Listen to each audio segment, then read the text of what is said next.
Doon di ba nagpapaderm si Tita Jessie? Naku, inaantok ka pa. Paano ka pupunta sa party? Baka makatulog ka sa party. Doktora. Ako pag nagpupunta ng party, natutulog talaga ako. Oo. Teka lang nga, i-edit na ako. Pagkatapos ng dito ako, kaya ulit. Party ulit.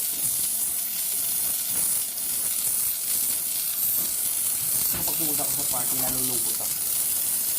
Kapag pauwi na kami, masaya na ako. Party na nga, nalulungkot ako. Kasi party din tayo. Hindi. Kasi ano, kung alala ko lagi, wala naman akong party talaga.